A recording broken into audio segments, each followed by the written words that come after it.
যুক্তরাজ্যে অবৈধভাবে অভিবাসীদের প্রবেশের সংখ্যায় নতুন রেকর্ড। চলতি বছর এখন পর্যন্ত ২৮,০৭৬ জন অভিবাসী ছোটনৌকায় ইংলিশ চ্যানেল পাড়ি দিয়ে ব্রিটেনে প্রবেশ করেছেন। সরকারি তথ্য অনুযায়ী এই সংখ্যা ২০২৪ সালের একই সময়ের তুলনায় ৪৬% বেশি।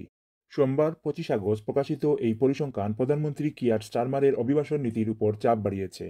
ব্রিটিশ বার্তা সংস্থা রয়টার্স এ খবর জানিয়েছে। তথ্য অনুযায়ী রবিবার আরও ২১২ জন অভিবাসী ৪টি ভিন্ন নৌকায় করে ব্রিটেনে পৌঁছানোর পর এই নতুন রেকর্ড গড়ে ওঠে।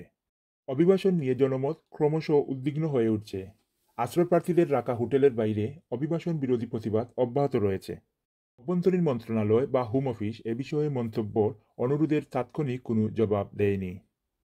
গত সপ্তাহে লন্ডনের উত্তর পূর্বাঞ্চলের এপিং এলাকার একটি হোটেল থেকে আশ্রয় প্রার্থীদের সরিয়ে দেওয়ার বিষয়ে আদালতের রায়ের পর সপ্তাহান্তে পুরো ব্রিটেন জুড়ে বিক্ষোভ অনুষ্ঠিত হয়।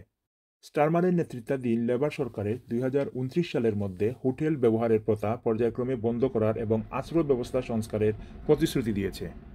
রবিবার সরকার আশ্রয় আপিল দ্রুততর করা এবং ১ লাখের বেশি মামলার জট কমানোর জন্য সংস্কার পরিকল্পনা ঘোষণা করেছে।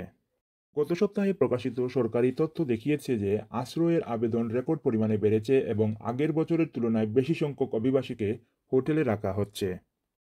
ডানপন্থী রিফর্ম ইউকে দলের নেতা নাইজেল ফারাজ, যাদের দল সাম্প্রতিক ভোট জরিপের শীর্ষে রয়েছে, ছোটনৌকায় আসা অভিবাসীদের জন্য গণনির্বাসন পরিকল্পনা প্রকাশ করেছেন।